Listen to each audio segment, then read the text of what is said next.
Hey stop, tu roules sur le boulevard BD. Cet album est fait pour toi. Comment je me suis radicalisé en féminazie. Isa est autrice de bande dessinée. Elle vient de province. Alors, évidemment, elle n'est pas complètement au point. Isa vient d'entrer au CFRSM, le collectif des féminazis radicalisées soon menopaused. Elle aurait bien besoin d'un stage intensif de remise à niveau en écriture inclusive. Entre ça et les brugnons qui risquent de s'abîmer si elle n'en fait pas de la compote, il va falloir choisir. Mais aura-t-elle seulement le choix ? Le Gisèle Spirit, Gisèle de Gisèle Halimi, plane sur elle et il n'est pas facile à maîtriser.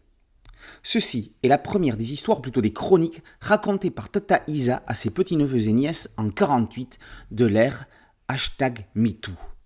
Elle promet de tout nous dire sur les derniers jours du patriarcat, mais après un bon goûter. Qui va chercher la boîte de palmito ? Attention, comme le précise le Trigger Warning en préface, certains épisodes contiennent des passages en écriture inclusive avec points médians, des anglicismes en veux-tu en voilà, et même quelques propos à tendance misandre qui pourraient heurter la sensibilité des hommes blancs, cis hétéro-boomers dominant un brin susceptible. Une cellule d'écoute et de soutien psychologique est à leur disposition sur le site internet www.fluidglacial.com. Vous l'aurez compris, on n'est pas là pour se prendre au sérieux. Isa va nous aider à faire la part des choses entre un féminisme en route et que rien ne peut arrêter et un juste milieu égalitaire entre les sexes. On va ainsi assister au bouclage macho du magazine Fluide Glacial et aux affres de la créatrice en pleine création. Un artiste, ça mérite des égards. On va voir la stratégie qu'elle va déployer pour empêcher le petit con d'à côté de gueuler sur son siège de gamer devant son PC. Va-t-elle lui spawn-killer la gueule ?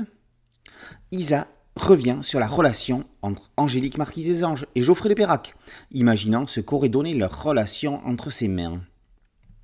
Les flancs aux courgettes, magasins de bricolage et autres protocoles paniques, nous vous les laissons découvrir dans la mise en abîme de la vie d'autrice d'Isa.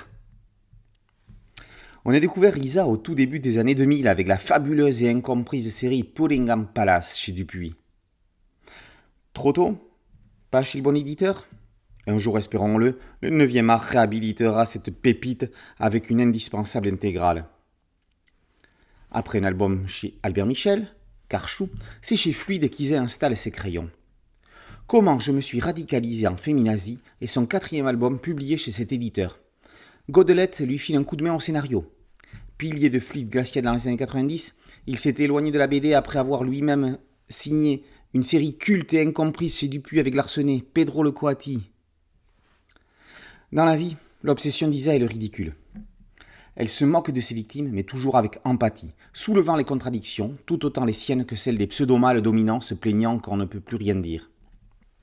Avec des auteurs comme Moineau, Panaccione ou d'autres, Isa fait partie d'un renouveau fluide qui est sur une pente exponentielle, drôlissime.